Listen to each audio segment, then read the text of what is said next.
أعوذ بالله من الشيطان الرجيم. بسم الله الرحمن الرحيم.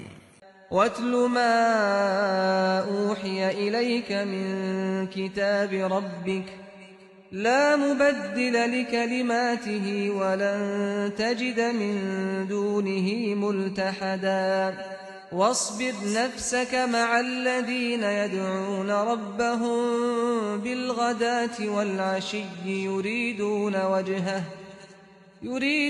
وجهه ولا تعد عيناك عنهم تريد زينة الحياة الدنيا ولا تطع من أغفلنا قلبه عن ذكرنا واتبع هواه وكان أمره فرطا وقل الحق من ربكم فمن شاء فليؤمن ومن شاء فليكفر إنا أعتدنا للظالمين نارا أحاط بهم سرادقها وإن يستغيثوا يغاثوا بماء كالمهل يشوي الوجوه بئس الشراب وساءت مرتفقا۔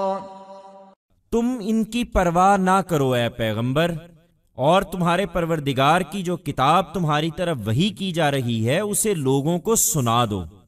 خدا کے قوانین کو کوئی بدلنے والا نہیں ہے۔ تم ان سے ہٹ کر کچھ چاہو گے تو اس کے سوا ہرگز کوئی پناہ کی جگہ نہ پاؤ گے۔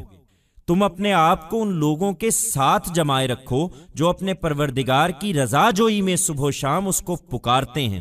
تمہاری آنکھیں دنیاوی زندگی کی رونق کی خاطر ان سے ہٹنے نہ پائیں، اور تم ان لوگوں کی بات پر دھیان نہ کرو جن کے دل ہم نے اپنی یاد سے غافل کر دیے ہیں اور جو اپنی خواہشوں کے پیچھے پڑے ہیں اور جن کا معاملہ حد سے گزر گیا ہے۔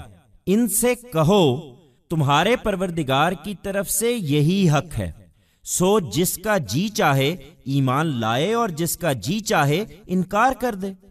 البتہ یاد رکھو کہ ہم نے ظالموں کے لیے ایسی آگ تیار کر رکھی ہے جس کے سرا پردے ان کو اپنے گھیرے میں لے لیں گے۔ اگر وہ پانی کے لیے فریاد کریں گے تو ان کی فریاد رسی اس پانی سے کی جائے گی جو پگھلے ہوئے تانبے کی طرح ہوگا، وہ چہروں کو بھون ڈالے گا۔ کیا ہی برا پانی ہوگا اور کیا ہی برا ٹھکانہ۔ Do not give them any importance, O Prophet, and recite to people the book of God that is being revealed to you. None can change the laws of God.